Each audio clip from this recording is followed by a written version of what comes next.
In a period of 6 weeks from late July to the end of August, over 15,000 people were killed in France by heat exhaustion, dehydration, and heat stroke. In 2003, much of the European continent fell prey to an unprecedented heatwave. France copped the brunt of the largely unforeseen climate event, in which 11,000 French residents lost their lives. However, this was not an isolated incident. In a Hadley Meteorological Office report focused specifically on the changing French climate, the centre found a 10.8% and a 9.83% increase, respectively, for the aggregate annual number of warm nights and days in the country, for a period from 1961 to 2010. One of the longest standing debates in scientific history is that of climate change.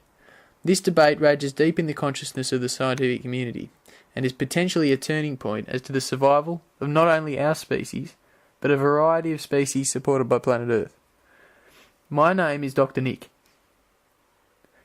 Hi everybody. During this period, I wish to enlighten you in reference to the long-standing debate that is climate change. The Encyclopedia Britannica, an international reference resource, defines climate change as a periodic modification of Earth's climate brought about as a result of changes in the atmosphere, as well as interactions between the atmosphere and various other geological, chemical, biological and geographic factors within the Earth system.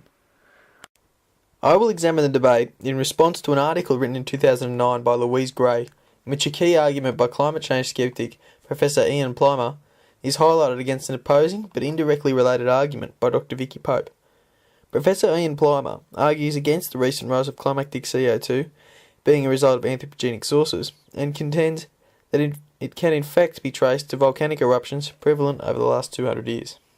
He also intimates that the general scientific community is aware of this, but it is utilising a climate change scare tactic as a means of gaining access to vast amounts of research-related investment money. Dr. Vicky Pope argues that it is accepted knowledge that despite natural variations in weather pattern explained via natural phenomena, the climate has been gradually increasing in temperature over the past 200 years. The doctor points towards scientific theory to explain the connection between temperature and carbon dioxide, claiming, "The basic physics is that if carbon dioxide increases, then the temperature goes up." Firstly, let's interpret whether the tag of global warming is an appropriate description to explain recent climatic trends. The Hadley UK Meteorological Centre, the UK's chief climate research facility, produced the graph represented in Figure 1 in 2012 to highlight recent trends in global temperature, incorporating both land and sea temperatures into the graph. It can be cross-referenced with a number of other reputable research facilities who all uncover similar findings, highlighted by a gradual, if not sporadic, rise in global temperature by approximately 1 degree Celsius since the early 1900s. Figures 2 and 3 represent global average temperature findings over similar time by firstly, National Oceanographic and Atmospheric Administration, and secondly, the NASA Goddard Institute for Space Science. Both of these graphs seem to corroborate the findings made by the Hadley Met Centre and point towards a recent climb in global temperatures. However, many natural climactic trends are cyclical, undergoing periods of increased activity, followed by periods of decreasing activity. To uncover whether this upward trend is a result of a natural cycle or anthropogenic influence, we must look further back into historical temperature results. Historical climatic conditions have been mapped via various scientific methods as far back as 800,000 years. Considered the most accurate of these media by most scientific parties is the derivation of past temperature records from trapped particles, notably deuterium and oxygen isotopes, within deep ice cores. Numerous deep core ice studies were evaluated, and ultimately a close correlation between historical climactic results was found, indicating a cyclic nature between periods of ice age, glacial periods, and warmer climate conditions, interglacial periods.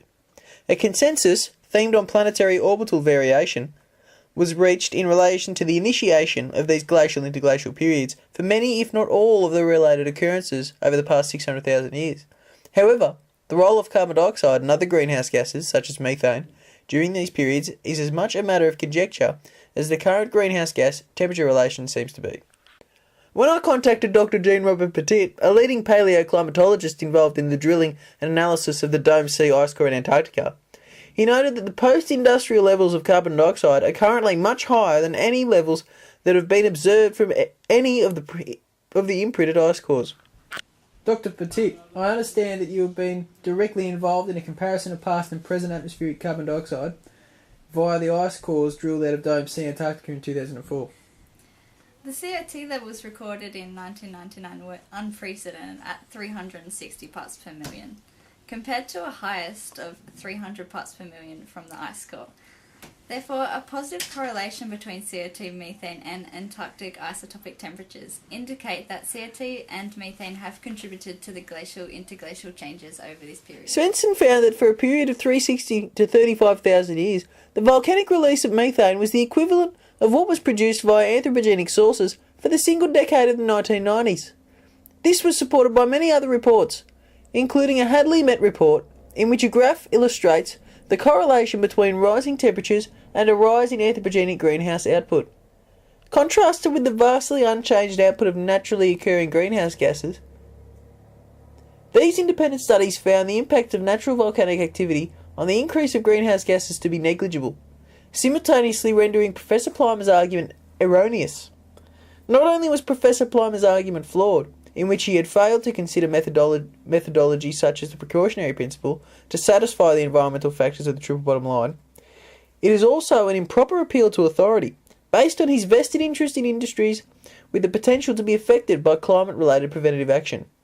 He has occupied many mining-based director positions, including Kefi Minerals and TNT Mines Limited. Dr. Vicky Pope's credentials are sound. She received a PhD in meteorology and since the 1980s has worked at the Meteorological Office performing scientific analysis on Earth's climate, as well as the basis for her argument. However, where a direct correlation between increasing temperature and carbon dioxide emissions have been noted by many scientific papers, an agreement on the role of carbon dioxide in these correlations is much less harmonious.